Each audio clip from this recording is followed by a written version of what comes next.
Hello everyone. देखिए last class में हम लोग व्हीटस्टोन ब्रिज और इससे रिलेटेड कुछ कुछ क्वेश्चंस को सॉल्व किए थे।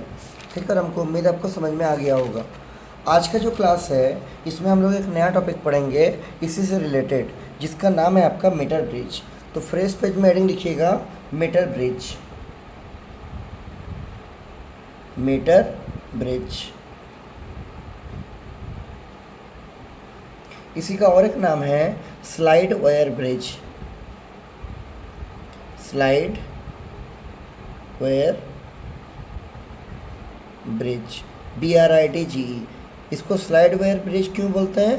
क्योंकि इसमें हम लोग नल डिफ्लेक्शन निकालने के लिए एक जॉकी को हम लोग तार के ऊपर स्लाइड करते जाते हैं। कैसे, उसको डायग्राम में देखेंगे। सबसे पहले इसका लिखते हैं इंट्रोडक्शन। 2 लाइन छोड़ के लिखिएगा इंट्रोडक्शन। ये सब लॉन्ग क्वेश्चन में एग्जाम में पूछ सकता है। ठीक है, कि मीटर ब्रिज या स्लाइड वायर ब्रिज का इंट्रोडक्शन, प्रिंसिपल, कंस्ट्रक्शन, यूजेज सब कुछ बताइए। देखिए इंट्रोडक्शन में क्या लिखिएगा कि ये एक इलेक्ट्रिकल डिवाइस है जिसका यूज करके हम लोग किसी भी कंडक्टर का रेजिस्टेंस को डिटरमाइन कर सकते हैं। तो किसी भी कंडक्टर का रेजिस्टेंस को निकालने के लिए हम लोग मीटर ब्रिज का यूज करते हैं। और ये मीटर ब्रिज कुछ अलग नहीं है, ये व्हीटस्टोन ब्रिज जो पढ़े थे ना, उसी का प्रिंसिपल पे काम करता है। तो नीचे लिखिए, it is an electrical device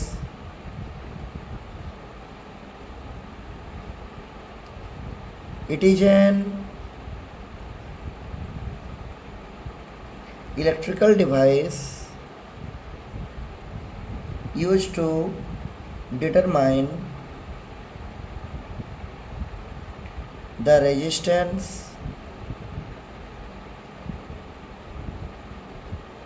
of a conductor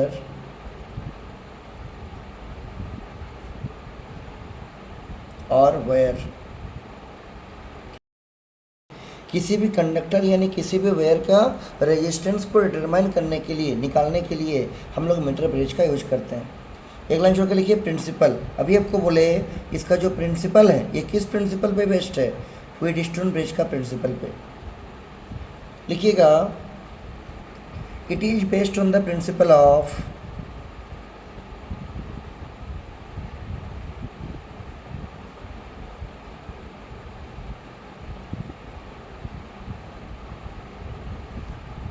Wheatstone bridge.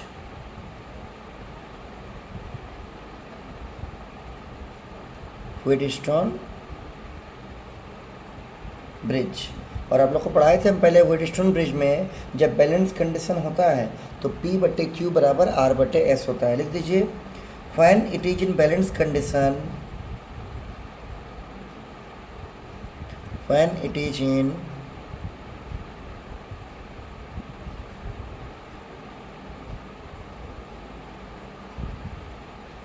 balanced condition, then the relation between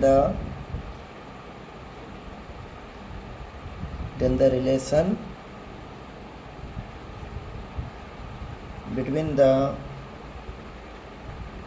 four resistance is क्या होता है? P/Q is equal to R/S। और इसी रिलेशन से अगर आपके पास इन चारों रजिस्टर में से किसी 3 का वैल्यू मालूम है, चौथा का वैल्यू नहीं मालूम है, आप आराम से निकाल सकते हैं। मान लीजिए हम लोग का इन चारों में से अननोन रेजिस्टेंस S है। S कैसे निकालेंगे? न Q/P और इंटू R करके। नीचे लिख दीजिए फ्रॉम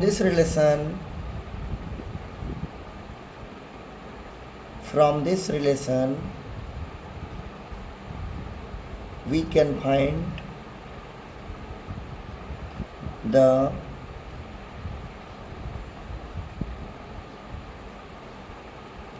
unknown resistance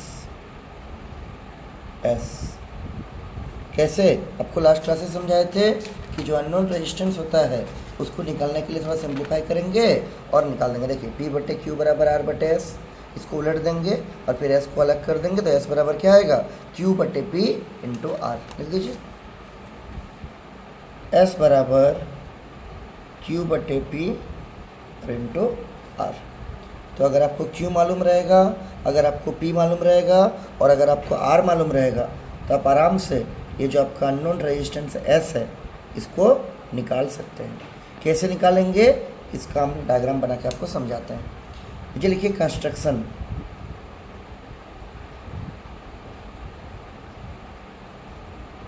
देखिए इसका डायग्राम ध्यान से समझिएगा क्योंकि थोड़ा सा अच्छा डायग्राम इसमें है, ठीक है, और बनाते भी चलिए। देखिए डायग्राम में क्या होता है, सबसे पहले एक वुडन का बोर्ड होता है, एक हॉरिजॉन्टल वुडन का बोर्ड रहता है। तो सबसे पहले हम बनाते भी चलते हैं, आप लोग भी बनाते चलिए। ये लकड़ी का एक वुडन बोर्ड है, ठीक है। थोड़ा ऊपर में जगह रखिएगा क्योंकि ऊपर में भी कुछ हम लोग को अलग चीज़ बनाना है।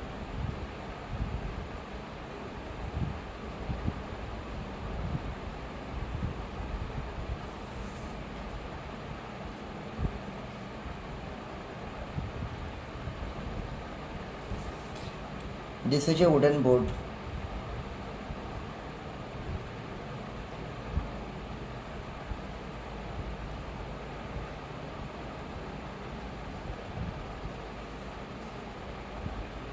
ठीक, इस वुडन बोर्ड के ऊपर हम लोग का कॉपर का स्ट्रिप रहेगा। एक कॉपर का स्ट्रिप यहाँ रहेगा,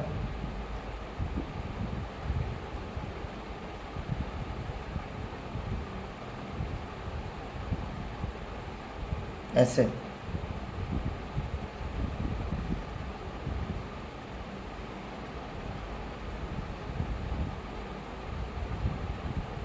इस समय वायर कनेक्शन करेंगे और एक कॉपर का स्ट्रिप इधर से रहेगा।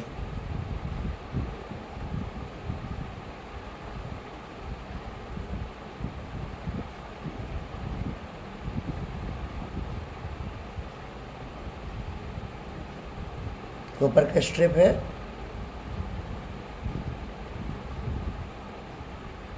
और इसके बीच का जो गैप है, इसको दो गैप बनाने के लिए एक यहाँ पर भी कॉपर का स्ट्रिप लगाया गया है, इस टाइप से। और यहाँ पर 3 पॉइंटर है, 3 पॉइंट। ठीक, ये वाला और ये वाला जो पॉइंट है इसके बीच में एक हम लोग क्या करेंगे, वायर कनेक्ट करेंगे 1 मीटर का।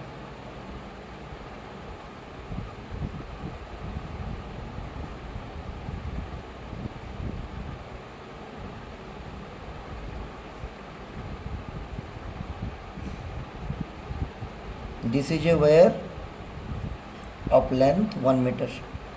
1 मीटर मतलब 100 सेंटीमीटर, ठीक है। इसका नाम दे देते हैं, सभी पॉइंट का नाम देंगे। इस पॉइंट का नाम दे दीजिए ए और इस पॉइंट का नाम दे देंगे सी। बी कहाँ है आपको हम दिखा रहे 2 मिनट में।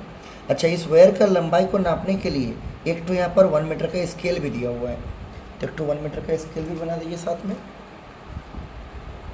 देखिए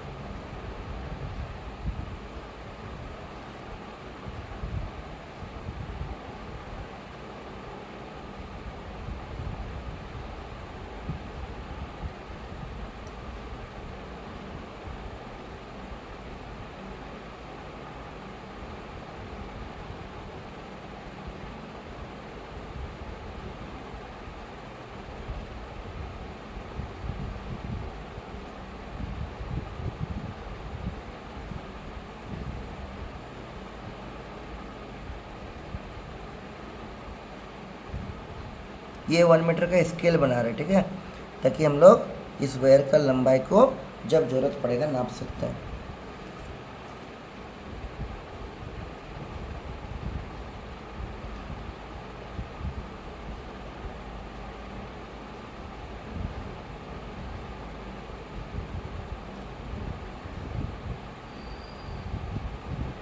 ये स्केल है, ये 1 मीटर लंबा स्केल है, ऐसा। उसके बाद सुनिए, ये जो पहला वाला गैप है यहाँ पर, इस पहला गैप में हम लोग लगाते हैं एक रेजिस्टेंस बॉक्स, ठीक है। रेजिस्टेंस बॉक्स क्या होता है, जिससे हम लोग जितना मन चाहे रेजिस्टेंस सर्किट में इंसर्ट कर सकते हैं। 2 ओम, 4 ओम, 5 ओम, जितना ओम चाहे रेजिस्टेंस को सर्किट में इंसर्ट करने के लिए एक लगाते हैं, क्या, रेजिस्टेंस बॉक्स। ये पहला गैप में, ठीक। और जो दूसरा गैप है उसमें एक ठो अननोन रेजिस्टेंस लगाएंगे और जिसका नाम एस होगा।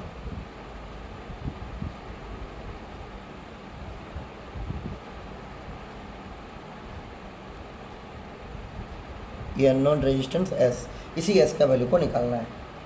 अब सुनिए काम कैसे करना है। देखिए इसमें करंट को फ्लो कराने के लिए हम लोग को बैटरी जोड़ना पड़ेगा और आगे पीछे करंट को ज़्यादा कम करने के लिए रियोस्टेट जोड़ना पड़ेगा।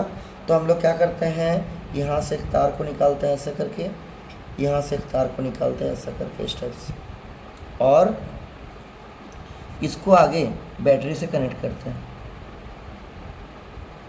क्योंकि बिना बैटरी का सर्किट में करंट फ्लो नहीं करेगा। और इन सभी चीज़ के बारे में भी हम लोग लिखेंगे भी, ठीक है।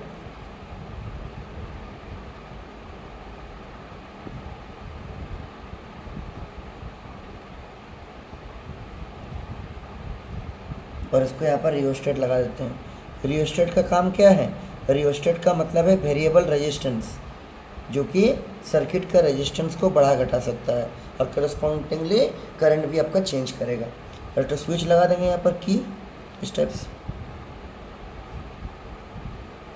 ये स्विच ऑन हुआ, ऐसा कर दीजिए, स्विच को ऑन कर दिए और इसको ले जाके यहाँ ज्वाइंट कर दीजिए।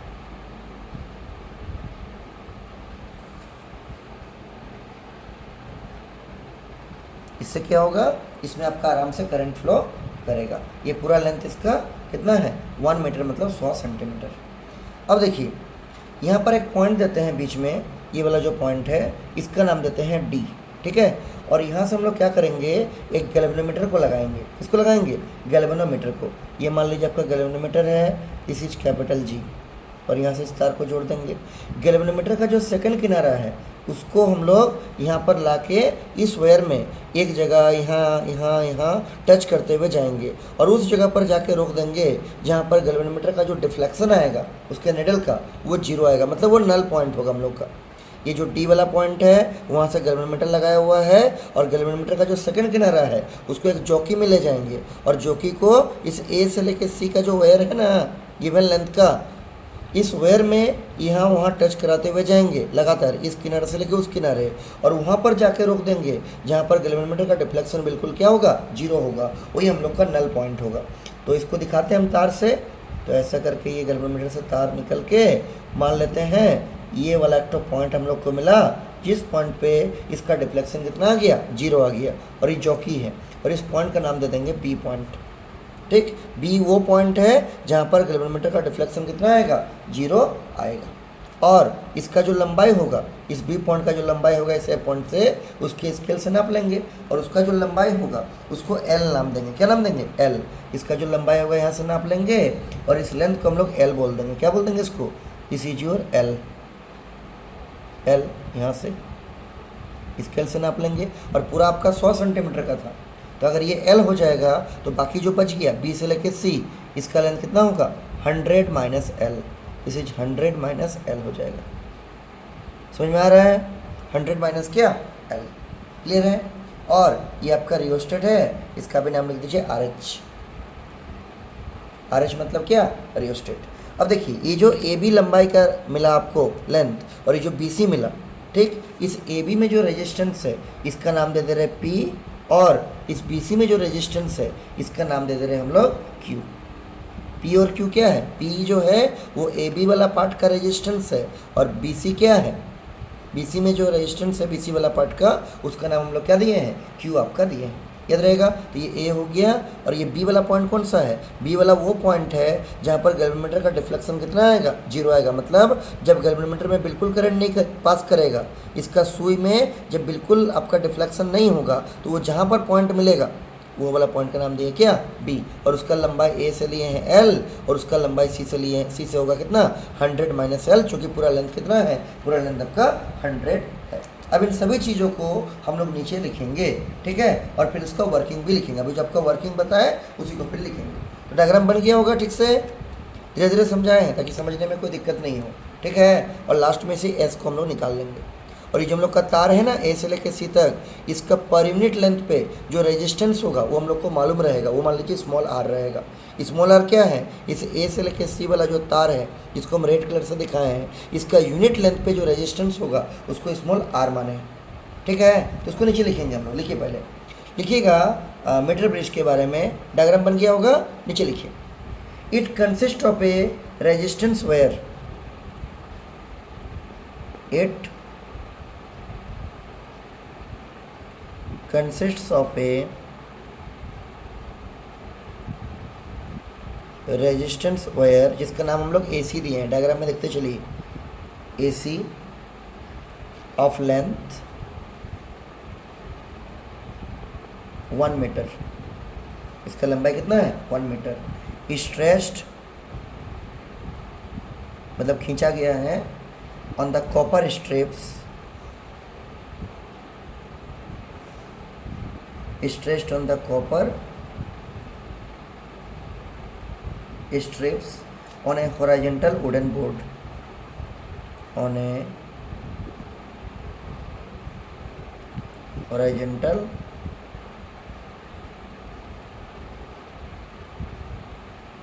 wooden board. A meter scale is fitted, full stop देके लिखिए, डायग्राम में सब दिख रहा है, a metre scale is fitted, या नीचे में उसका लंबाई को नापने के लिए, parallel to the bridge wire, parallel to the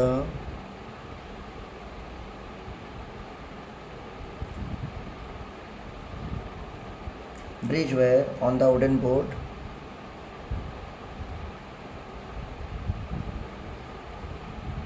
on the wooden board, और यहाँ पर एक कॉपर स्ट्रिप बीच में भी दिया गया है, जिससे कि यहाँ पर 2 गैप बन जाए। पहला गैप में रेजिस्टेंस बॉक्स रहेगा, जिसमें जितना मन चाहे रेजिस्टेंस सर्किट में इंसर्ट करेंगे, और दूसरा गैप में अननोन रेजिस्टेंस एस रहेगा, जिसका वैल्यू हम लोग को निकालना है, उसको भी लिख दीजिए। एंड अनदर कॉपर स्ट्रिप, एक लाइन छोड़ के लिखिए, another copper strip STRIP, copper strip is adjusted on the wooden board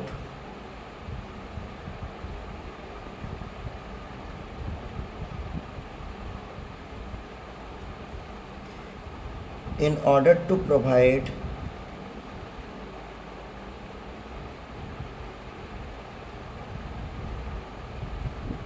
two gaps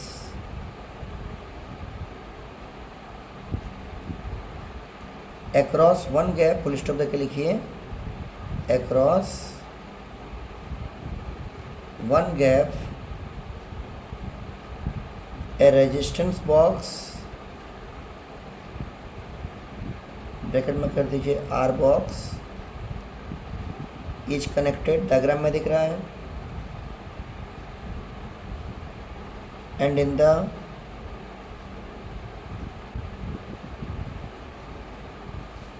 other gap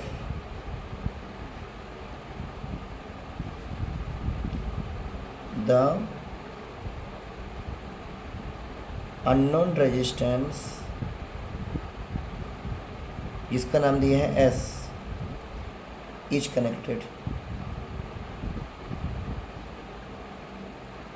is connected. Diagram समझ में आ गया होगा, ठीक है।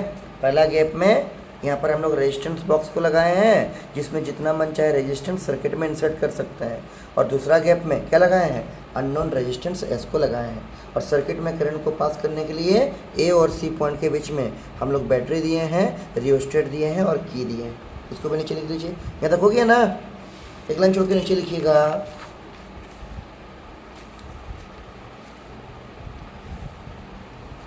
एक galvanometer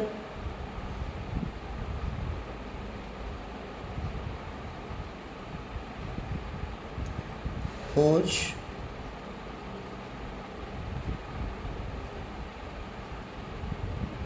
one terminal is connected at point D, diagram में दिख रहा होगा आपको, गैल्वेनोमीटर लगाए हैं, इसलिए एक पॉइंट डी में लगा है और दूसरा इसमें लगा हुआ है क्या, जॉकी में, और इसको हम लोग नल डिफ्लेक्शन के लिए चेक करेंगे, और मान लेते हैं कि बी वो पॉइंट है जहाँ पर इसका डिफ्लेक्शन कितना आ रहा है गैल्वेनोमीटर का, 0 आ रहा है, वही लिख रहे हैं। एक galvanometer which one terminal is connected at the point D and the other terminal is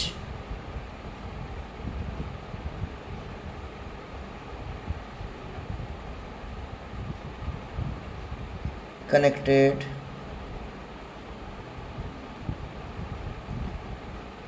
with the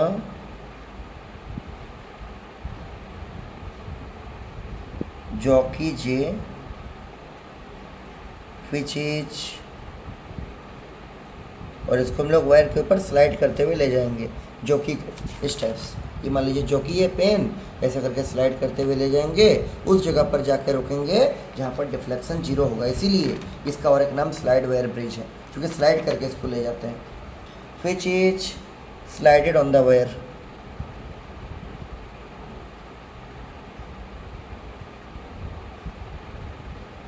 slided on the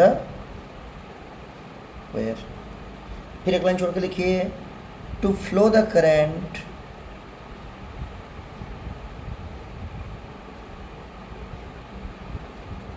through the circuit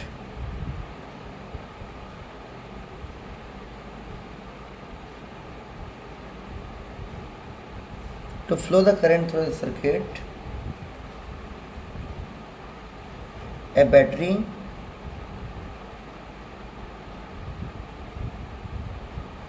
a rheostat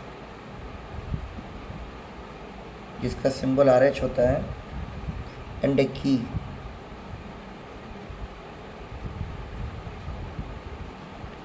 all are connected in series, all are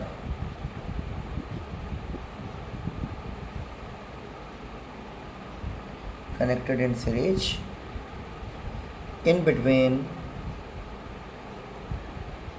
the points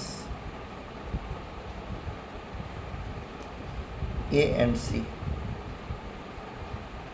diagram में आराम से देख सकते हैं कि ए और C point के बीच में आपका बैटरी लगा है, रियोस्टेट लगा है, की लगा है, ताकि इस सर्किट में क्या फ्लो करे, करंट फ्लो करे। ठीक, अब लिखते हैं इसका वर्किंग। वैसे तो आपको वर्किंग समझा दिए, स्विच को ऑन करेंगे और यहाँ से करंट फ्लो करेगा, जो की को हम लोग टच करते हुए जाएंगे। अच्छा, स्विच को ऑन करने के बाद रेजिस्टेंस बॉक्स से पहले कुछ अमाउंट में रेजिस्टेंस निकाल लेंगे, 2 ओम 4 ओम, और उसके बाद जो कि को इधर उधर टच करते हुए जाएंगे, लेफ्ट से राइट या राइट से लेफ्ट, जिससे क्या होगा, एक जगह ऐसा मिलेगा जहाँ पर इसका डिफ्लेक्शन जीरो आएगा।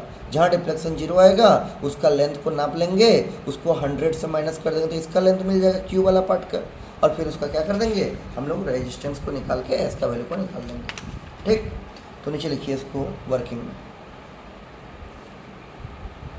ये सब लॉन्ग क्वेश्चन में पूछता है, ठीक है ना। देखिए इसके बाद नेक्स्ट हम लोग का वर्किंग है। तो वर्किंग में आपको अभी हम समझा दिए, पहले हम लोग की को ऑन करेंगे और फिर रेजिस्टेंस बॉक्स से रेजिस्टेंस को इंसर्ट करेंगे और फिर बैलेंस पॉइंट को खोजेंगे, और जो वाला बैलेंस पॉइंट आएगा उसको बी पॉइंट नाम दे देंगे। तो लिखते चलिए इसको। देखिए, at first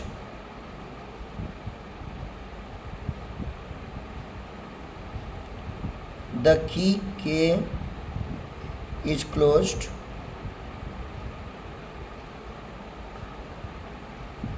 and the known value of resistance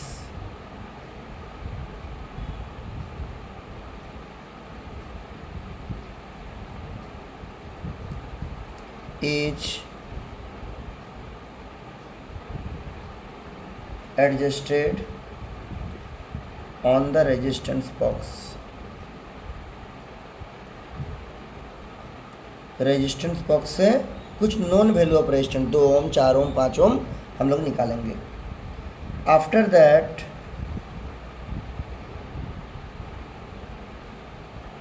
the jockey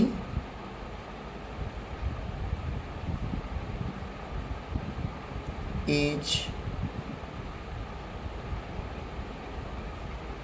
freely move on the wire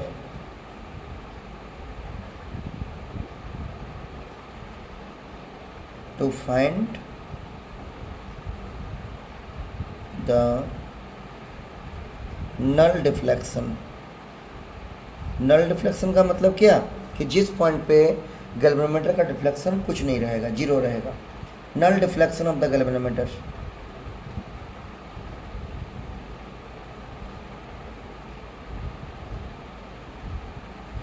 और मान लेते वाला पॉइंट कौन सा है, बी वाला पॉइंट डायग्राम में दिख रहा है, this point is suppose to be B and let it be the point P और ब्रैकेट में लिख दीजिए नल डिफ्लेक्शन का मतलब where there is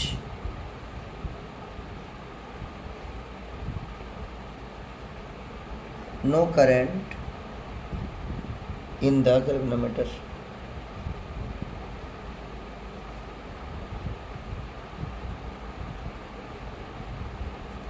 ठीक है, और उसका लेंथ को L माने हैं, क्या माने हैं, L, डायग्राम में दिख रहा है, यहाँ से यहाँ का लेंथ को L माने हैं, B पॉइंट का डिस्टेंस को, और B से लेके C का डिस्टेंस को क्या माने हैं, 100 माइनस L हो जाएगा। लिखिए उसको भी, the point B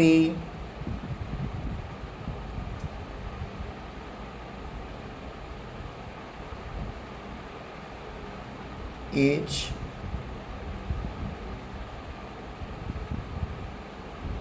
at a distance L from the point A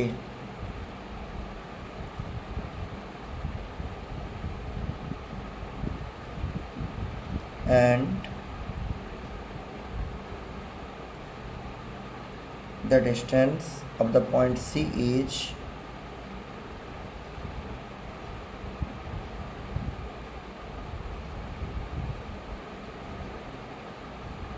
100 minus L,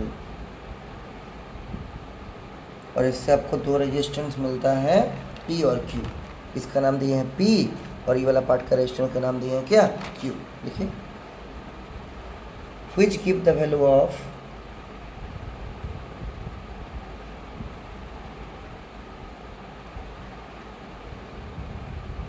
the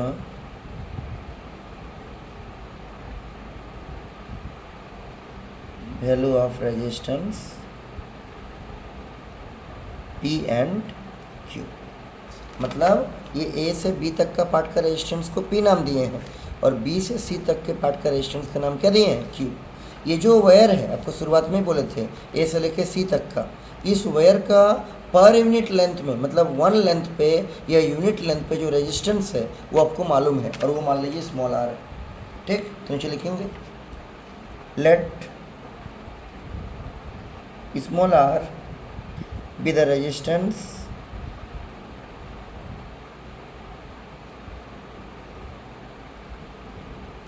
per unit length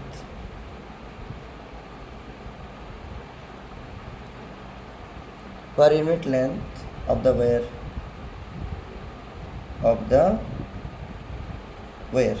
अब ध्यान दीजिए, इस तार का यूनिट लेंथ का रेजिस्टेंस है स्मॉल r, यहाँ से यहाँ का लेंथ कितना है L।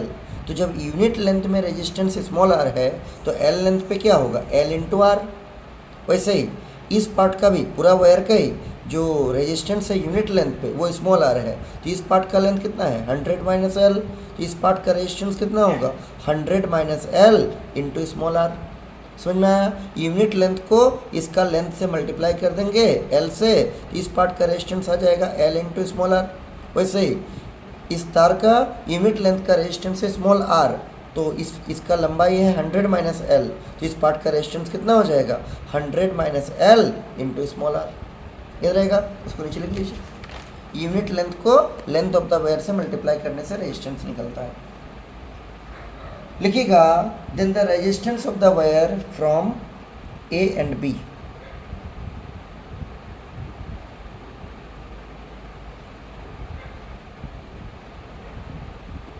then the resistance of the wire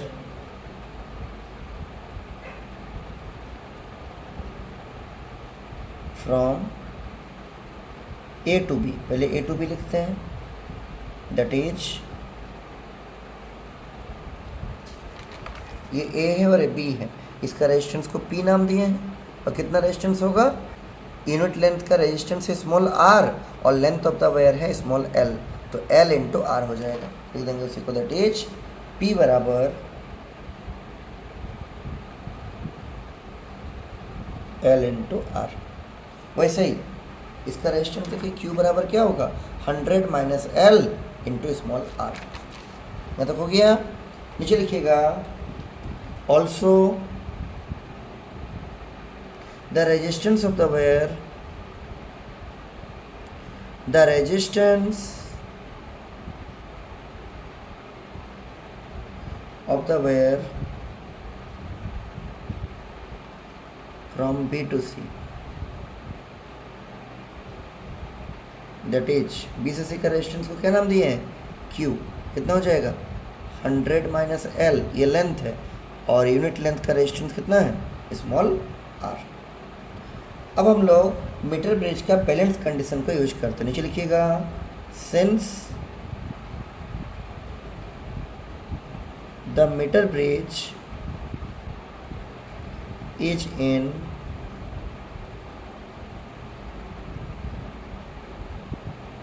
balanced condition, और अगर ये बैलेंस कंडीशन में है, चूँकि नल डिफ्लेक्शन आ रहा मतलब बैलेंस कंडीशन में है, गैल्वेनोमीटर का डिफ्लेक्शन बिल्कुल नहीं आ रहा है, ठीक है, तो क्या होगा P बटे Q बराबर R बटे S हो जाएगा। और यहाँ से हम लोग निकाले थे S बराबर क्या है Q बटे P, शुरुआत में लिखे थे इंटू R। S बराबर Q बटे P इंटू R।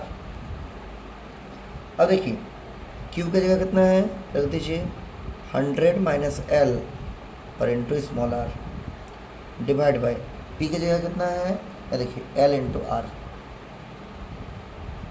और ये कैपिटल R रहेगा S, ठीक है। R से R कट जाएगा, आपका क्या मिलेगा therefore S will be this is 100 minus L और डिवाइड बाई L और इनटू हो जाएगा कैपिटल R। ये जो कैपिटल R है ये आपका नॉन रेजिस्टेंस है, जो आप रेजिस्टेंस बॉक्स से निकालिएगा। ये मालूम रहेगा, L मालूम रहेगा, 100 माइनस L निकाल दीजिएगा, आराम से आपको कैपिटल S जो आपका अननोन रेजिस्टेंस है वो मिल जाएगा। यहाँ से इसको थोड़ा और सिंप्लीफाई कर सकते हैं, इसको तो पहले लिख के घेर दीजिए।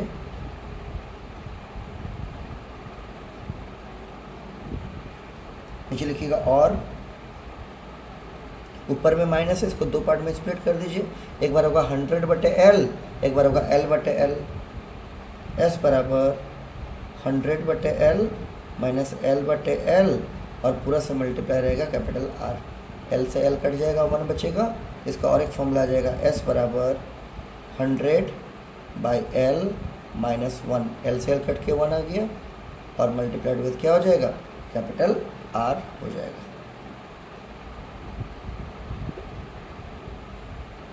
ठीक है। इससे आपका अननोन रेजिस्टेंस मिल जाएगा। क्योंकि आपका जो नल डिफ्लेक्शन आएगा, जिस पॉइंट पे गैल्वेनोमीटर का डिफ्लेक्शन 0 होगा वो पॉइंट का लेंथ नाप लीजिएगा इस स्केल से, 100 से माइनस कीजिएगा तो 100 माइनस L मिल जाएगा। और आपको रेजिस्टेंस बॉक्स से आप कितना रेजिस्टेंस निकाले हैं 2 ओम 4 ओम 5 ओम उसको मिल जाएगा। तो कैपिटल R भी मालूम होगा, L भी मालूम होगा और 100 माइनस L भी आपको मिल चुका होगा।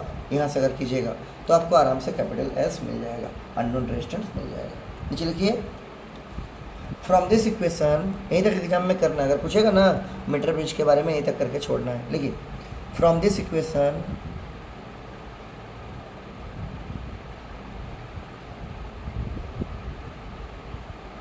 we can easily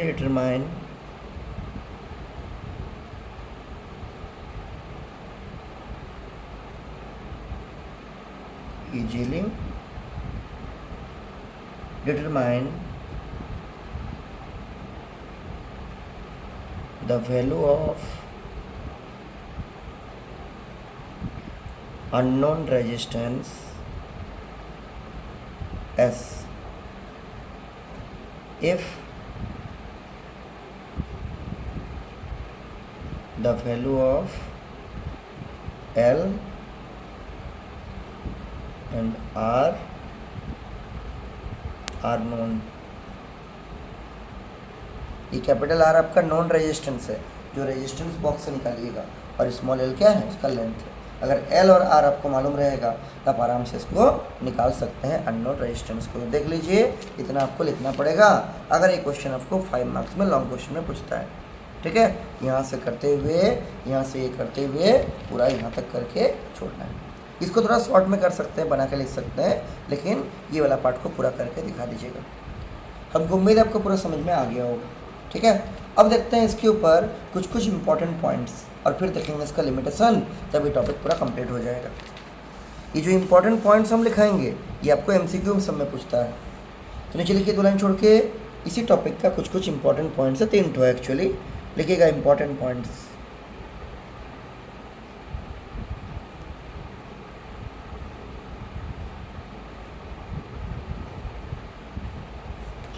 देखिए पहला पॉइंट क्या है, पहला पॉइंट है कि जो आपका मीटर ब्रिज है जिसको हम लोग स्लाइड वायर ब्रिज भी बोलते हैं, ये व्हीटस्टोन ब्रिज का प्रैक्टिकल फॉर्म है। कभी कभी पूछते हैं एमसीक्यू में व्हीटस्टोन ब्रिज का प्रैक्टिकल फॉर्म को क्या बोलते हैं, बोलिएगा मीटर ब्रिज या स्लाइड वायर ब्रिज। तो लिखिए इसका पॉइंट नंबर 1 में, the metre bridge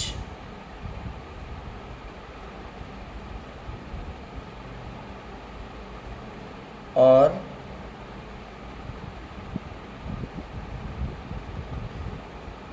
slide wire bridge is the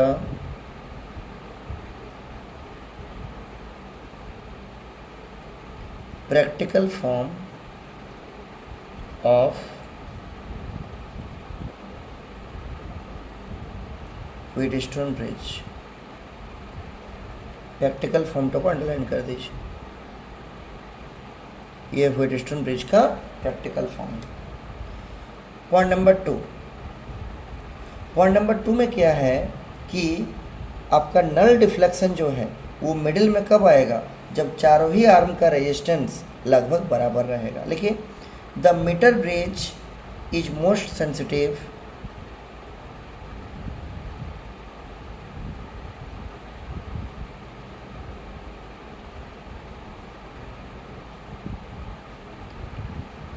is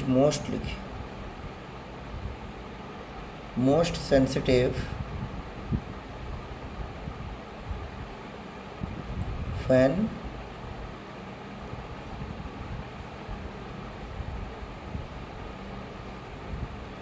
the resistance of all the 4 arms of the bridge is the same.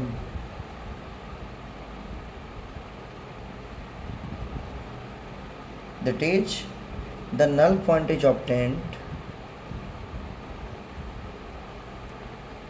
the null point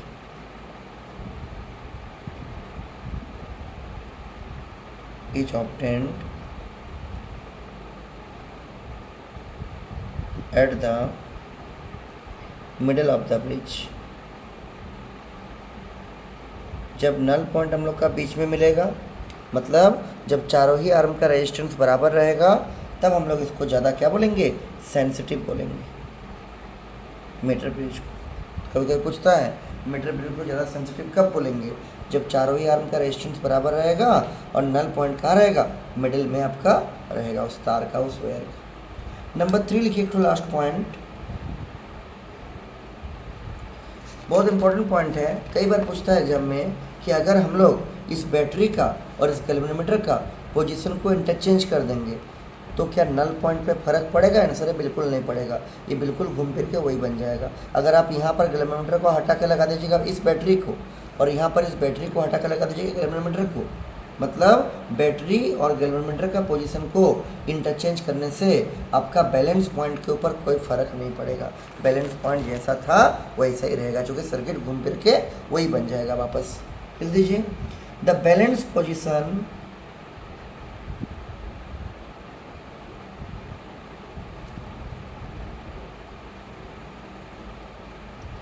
of meter bridge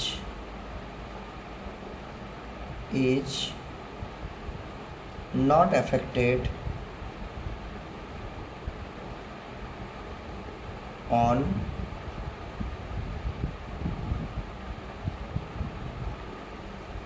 interchanging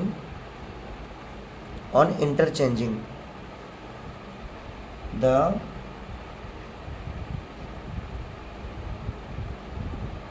positions of battery and galvanometer.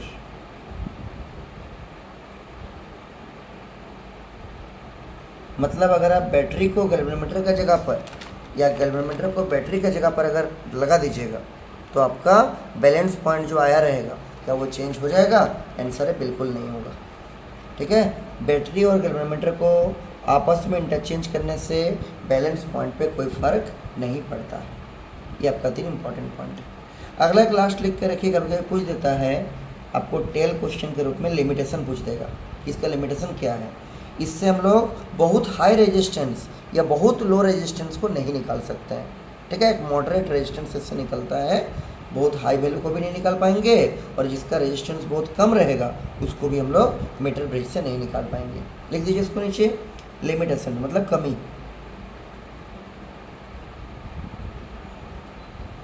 किसका limitation? Metre bridge का। लिखिएगा, the metre bridge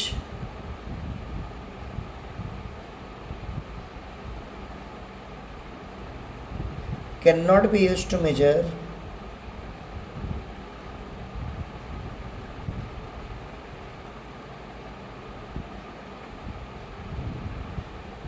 very high or very low resistances. अगर resistance बहुत ज़्यादा होगा या अगर resistance बहुत कम होगा तो उसको हम लोग मीटर ब्रिज से नहीं निकाल सकते हैं। तो इतना आपका पूरा मीटर ब्रिज के बारे में हो गया। अगला इसके ऊपर देखते हैं एक आध क्वेश्चन, ताकि अगर कभी न्यूमेरिकल देगा तब भी आपको कोई भी दिक्कत नहीं होगा। और सब जैसे जैसे लिखा रहे हैं इसको नोट करते चलिए। ठीक है, और जिसको इसका पूरा नोट्स चाहिए होगा वो व्हाट्सएप में कॉन्टेक्ट कर लीजिएगा, PDF पूरा आपको मिल जाएगा। लेकिन in a Wheatstone bridge circuit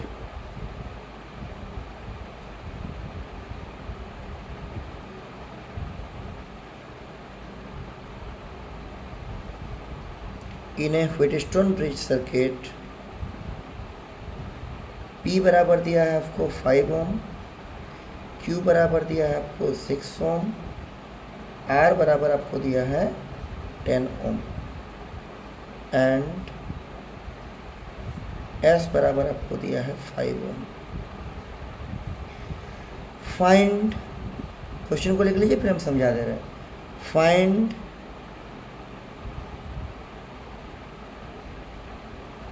the additional resistance to be used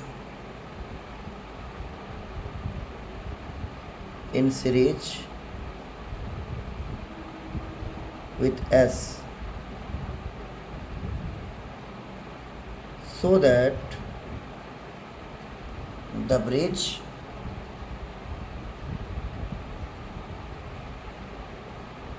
is in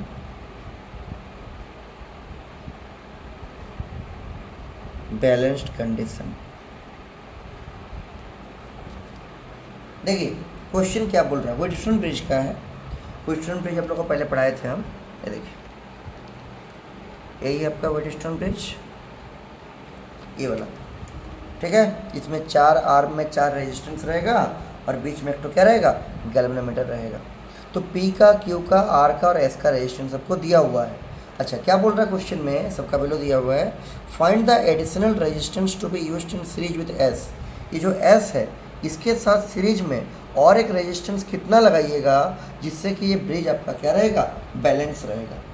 ठीक है, तो बहुत सिंपल सा है, जब S के साथ कोई रेजिस्टेंस को लगाएंगे सीरीज में तो ये दोनों का एड अप हो जाएगा। तो हम लोग जो करते हैं ना P/Q बराबर R/S बैलेंस कंडीशन में, तो S के साथ और एक जो रेजिस्टेंस लगाइएगा, मान लीजिए उसका वैल्यू x होगा, उसको ऐड कर दीजिएगा तो s के जगह पर s प्लस x हो जाएगा। क्योंकि s और वो जो अननोन रेजिस्टेंस है वो दोनों सीरीज में है और सीरीज में रेजिस्टेंस क्या होता है, ऐड होता है, और उसका वैल्यू हम लोग x मान लेंगे और उसी x का वैल्यू को निकालना होगा। तो नीचे लिखिए, let the bridge to be balanced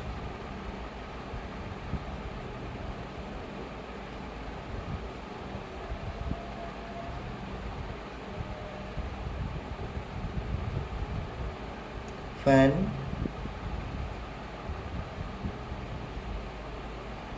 additional resistance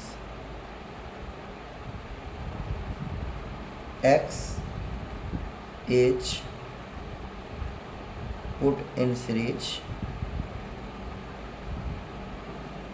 with S। तो वो जो अननोन रेजिस्टेंस है जो S के साथ सीरीज में लगा हुआ है उसका वैल्यू X मान लिए, इसी X को निकालना। नीचे लिखिए देन अगर बैलेंस कंडीशन पे है तो क्या होगा, P/Q बराबर R/S होता है। अब यहाँ S के साथ क्या होगा, S + X, क्योंकि जो अननोन रेजिस्टेंस है वो S के साथ सीरीज में है और सीरीज में रेजिस्टेंस ऐड होता है। अब कुछ नहीं, वैल्यू को पुट करके निकालिए। पहले थोड़ा सिंप्लीफाई कर लीजिए, देखिए कैसे कीजिएगा। तो इसको यहाँ मल्टीप्लाई कीजिए, इसको यहाँ मल्टीप्लाई कीजिए, X निकालना है हम लोग, कैसे भी करके निकालिए। ठीक है, इसको यहाँ मल्टीप्लाई कीजिए, P × S + X बराबर इसको कीजिए Q × R। That implies S + X बराबर इस P को नीचे भेजिए Q × R और डिवाइड बाय P हो जाएगा। मल्टीप्लाई में था तो जाकर डिवाइड हो गया। S को भी उधर भेजिए तो X बराबर क्या बचेगा, Q × R बटे P। और इधर आपका S जो था पॉजिटिव में था, उधर जाकर नेगेटिव हो जाएगा S। सबका वैल्यू मालूम है। Q का वैल्यू देखिए कितना है, Q का वैल्यू है 6 ओम, 6। R का वैल्यू देखिए कितना है 10 ओम। P का वैल्यू देखिए कितना है 5 ओम माइनस S का वैल्यू देखिए कितना है, ये भी 5 ओम, 5। अब सॉल्व कीजिए और क्या, 5 × 5, 5 × 2 = 10, 6 × 2 = 12 माइनस 5 कितना आएगा, 7 ओम आएगा। यही आपका X। ठीक है, मतलब अगर आप S के साथ एक 7 ओम का रेजिस्टेंस सीरीज में लगा दीजिएगा तब ये जो गिवन आपका व्हीटस्टोन ब्रिज है वो क्या हो जाएगा, बैलेंस कंडीशन पे आ जाएगा। बोलिए कोई दिक्कत यहाँ तक, पूरा क्लियर है। तो ये आपका मीटर ब्रिज, व्हीटस्टोन ब्रिज, ये सब सारा टॉपिक आपका कंप्लीट हो गया। ठीक है, ये सब मोस्ट इंपॉर्टेंट टॉपिक है, एग्जाम में का मैक्सिमम चांस रहता है और हमको उम्मीद है आप लोग इसी तरह से इसको नोट करते रहिए और इसको प्रैक्टिस करते रहिए, अच्छा नंबर आएगा एग्जाम में। इसके बाद जो नेक्स्ट क्लास होगा उसमें हम लोग सेल के बारे में डिस्कस करेंगे। आप लोग थोड़ा बहुत पहले भी पढ़े थे लेकिन हम लोग डिटेल में पढ़ेंगे उसको। अभी 12 में डिटेल में है आपका कि सेल सीरीज में रहने से कैसे निकलेगा उसका टोटल, पैरेलल में होने से कैसे निकलेगा, उन तमाम चीज़ को हम लोग नेक्स्ट क्लास में डिस्कस करेंगे। ठीक है, सेल के बारे में, EMF के बारे में और आपका पोटेंशियल डिफरेंस के बारे में, वो सब चीज़ हम लोग नेक्स्ट क्लास में पढ़ेंगे। तो ठीक है, इसको फिर आज यहीं रखते हैं। ठीक है।